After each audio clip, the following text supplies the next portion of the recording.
मुफ्त इलाज मिलेगा। मेरे बिहार के साथियों, मेरे दरभंगा के साथियों, मेरा एक काम करोगे? जरा हाथ ऊपर करके बताइए, करोगे? पक्का करोगे? देखिए, काम करना।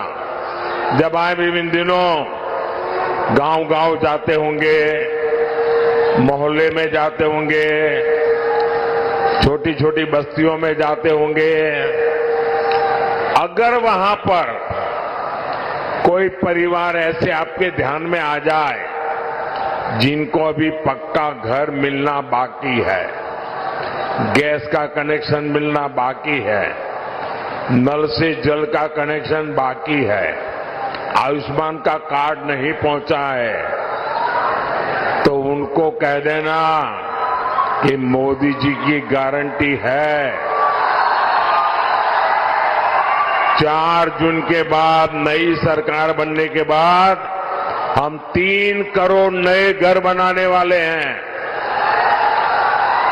तो आप मेरी तरफ से उन सब परिवारों को गारंटी दे देना, मेरे लिए तो आप ही मोदी है।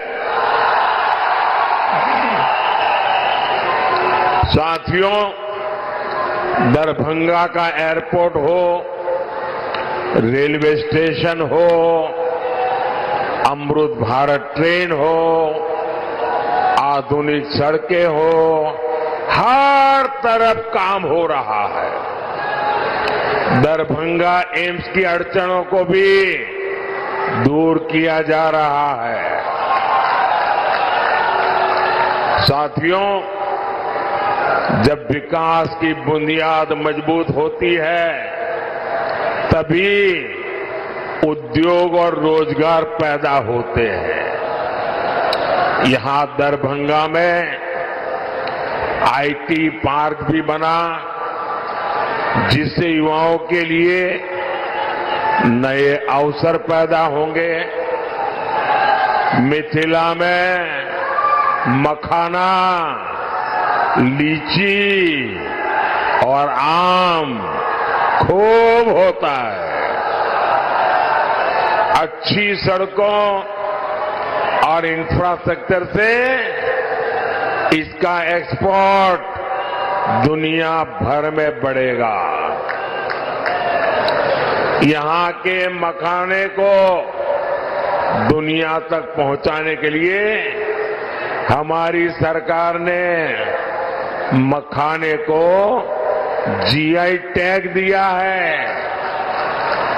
साथियों, हमने बिहार में महिला स्वयं सहायता समूहों को 42,000 करोड़ रुपए की सहायता बैंकों से दी है। 42,000 करोड़ रुपया।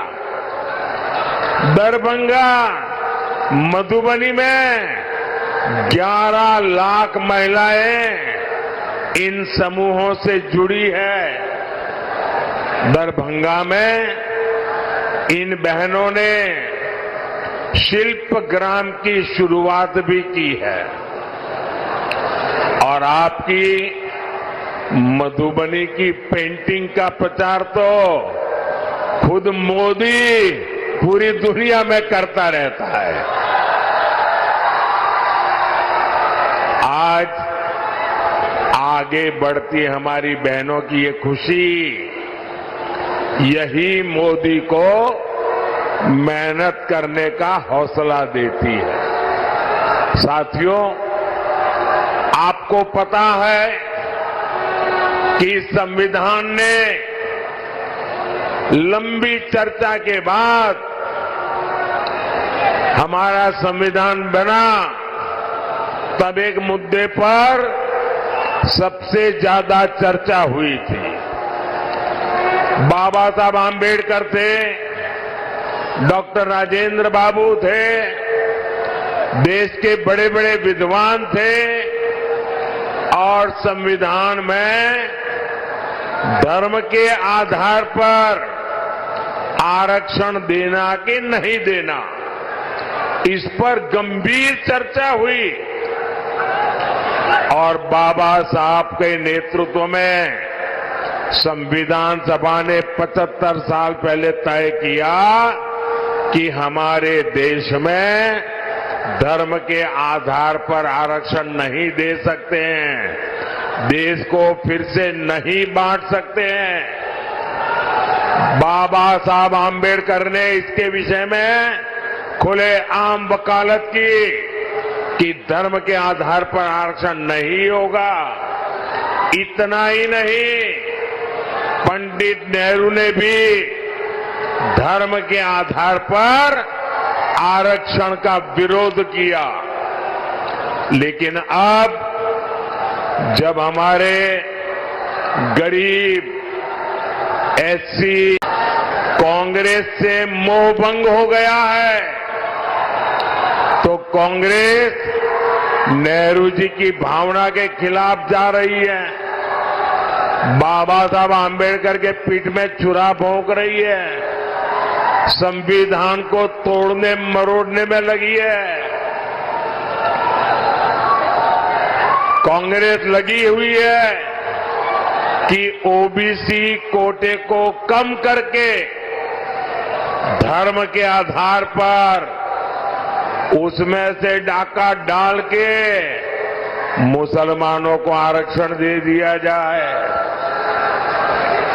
दलितों के आरक्षण में से डाका डालो, आदिवासियों के आरक्षण में से डाका डालो, और कांग्रेस की साजिश में आरजेडी भी कंधे से कंधा मिलाकर चल रही है। 2007 में बिहार के शहजादे के पिताजी ने मुस्लिमों को ये आरक्षण में से निकाल करके कोटा देने की बात कही थी। रेल मंत्री के रहते हुए उन्होंने रेलवे अधिकारियों को कहा था कि मुस्लिमों के लिए कोटे का इंतजाम किया जाए। सोचिए, ये एससी, एसटी, ओबीसी का आरक्षण छीनकर को मुस्लिमों को देना चाहते हैं। आप मुझे बताइए, धर्म के आधार पर ओबीसी, एससी, एसटी आरक्षण अगर कटेगा तो यादव, कुर्मी, इन समाज का हक भी बचेगा क्या? सब कुछ खत्म हो जाएगा। पासवान, मुसहर, रविदास, दानुक समाज के हक पर ये डाका डालने में उसकी फिराक में है।